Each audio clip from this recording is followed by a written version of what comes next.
हमारी कहानी के मुअज़्ज़ज़ नाज़रीन अस्सलामु अलैकुम। बादशाह औरंगज़ेब और उनके बारे में फैली गलत फहमियाँ।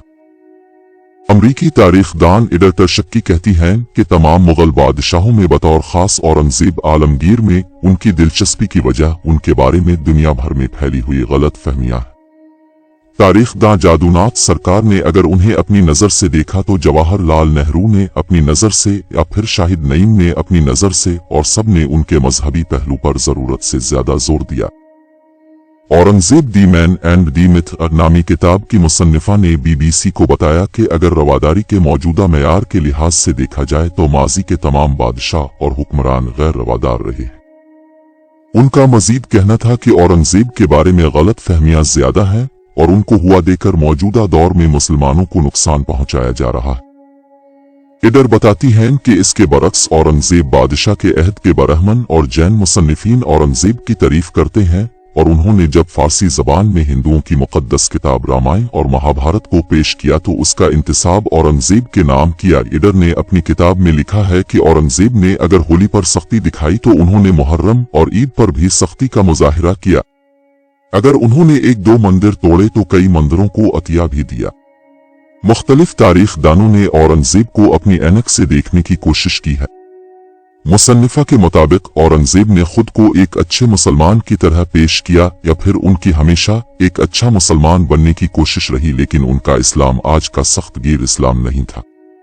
वो बहुत हद तक सूफी थे और किसी हद तक तवहुम परस्त भी थे। हमारी कहानी के मुअज़्ज़ज़ नाज़रीन, इसी ने उनसे दरियाफ्त किया कि उनकी तवहुम परस्ती की कोई मिसाल पेश कर सकती है तो उन्होंने बताया कि तमाम मुगल बादशाह के यहाँ इल्म नजूम के माहिरीन हुआ करते थे और औरंगज़ेब के दरबार में भी हिंदू मुस्लिम दोनों किस्म के नजूमी थे और वो उनसे मशवरे किया करते थे। उन्होंने औरंगज़ेब के एक सिपाही भीम सिंह सक्सेना के हवाले से बताया कि जनूबी हिंद में एक बार जहां वो सुकूनत पजीर थे वहां सैलाब आ गया और ये खदशा जोर पकड़ने लगा कि सैलाब की वजह से शाही क़याम को नुकसान हो सकता है, तो उन्होंने कुरान से आयतें लिखकर सैलाब के पानी में डलवाईं, जिसके बाद सैलाब का पानी कम होने लगा। ख्याल रहे कि इसी तरह का एक वाकया इस्लाम के दूसरे खलीफा हजरत उमर से मंसूब है, जिसका जिक्र जा बजा मिलता है कि किस तरह उन्होंने मिस्र की दरियाए नील के नाम खत लिखा था। रवायत में आता है कि मिस्र का खित्ता जब इस्लाम के जेर नगी आया तो वहां इस वक्त के गवर्नर उमरो बिन अलास को पता चला कि वहां एक खूबसूरत दोशीजा को सजा संवार कर हर साल दरियाए नील के नाम पर कुर्बान किया जाता है ताकि दरिया रवानी से बहता रहे और वहां के लोग उसके फैज से बहरामंद होते रहें। लेकिन इस्लामी हुकूमत ने इस पर पाबंदी लगा दी और फिर दरिया का पानी वाक़ईतन खुश्क हो गया और लोगों ने समझा कि उन पर दरिया का गजब नाजिल हुआ है। ये खबर जब हजरत उमर फारूक को दी गई तो उन्होंने नील के नाम खत लिखा जिसमें मज़कूर था, कहा दरिया अगर तो अपने इख्तियार से जारी है तो बेशक जारी ना हो, लेकिन अगर तो अल्लाह के हुक्म से जारी है तो फिर से जारी हो जा। और कहा जाता है कि इसके बाद दरियाए नील ऐसा जारी हुआ कि फिर कभी खुश्क ना हुआ। एक हीरा 6 अफसाने। इडर टर्सकी ने इस वाक़े पर कहा कि हो सकता है कि औरंगज़ेब ने उनकी पैरवी में ही ऐसी बात की हो जिसे लोग उनका एजाज समझते हों। हमारी कहानी के मुअज़्ज़ज़ नाज़रीन, उन्होंने कहा कि एक जदीद तारीखदां की हैसियत से उन्हें इस पर यकीन नहीं है, लेकिन औरंगज़ेब को इस पर यकीन था और उन्होंने लोगों के सामने इस पर अमल किया और ये दिखाने की कोशिश की कि ये तिलिस्म भी हो सकता है।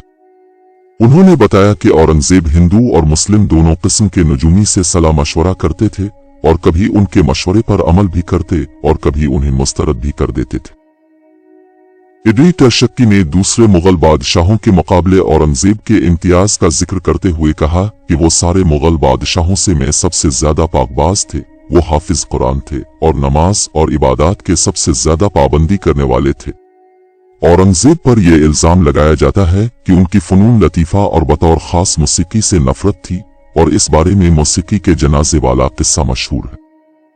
लेकिन एक दूसरी मौरिख कैथरीन ब्राउन ने डिड औरंगज़ेब बैन म्यूजिक यानी किया औरंगज़ेब ने मौसीकी पर पाबंदी लगा दी थी के उन्वान से एक मजमून में लिखा कि औरंगज़ेब अपनी खाला से मिलने बुरहानपुर गए थे, जहां हीराबाई ज़ैन आबादी को देखकर वो उन्हें अपना दिल दे बैठे। हीराबाई एक रक्कासा और गुलकारा थीं। इडर भी बताती हैं कि औरंगज़ेब को जितना सख्त गिर पेश किया जाता है वो वैसे नहीं थे। उनकी कई हिंदू बेगमात थीं और मुगलों की हिंदू बेगमात हुआ करती थीं। अपने आखिरी दिनों में औरंगजेब अपने सबसे छोटे बेटे काम बख्श की वालिदा उदयपुरी के साथ रहते थे, जो एक गुलकारा थीं। उन्होंने बिस्तर मर्ग से काम बख्श को एक खत लिखा जिसमें जिक्र किया कि उनकी वालिदा उदयपुरी बीमारी की हालत में उनके साथ हैं और मौत तक उनके साथ रहेंगी। औरंगजेब की मौत के चंद महीने बाद 1707 के मौसम गर्मा में उदयपुरी भी इंतकाल कर गईं। नाजरीन, अगर हमारी कहानी पसंद आई है तो प्लीज हमारे चैनल को सब्सक्राइब जरूर करें, ताकि ऐसी सच्ची कहानियों के साथ दोबारा आपके खिदमत में हाजिर रहूंगा। शुक्रिया।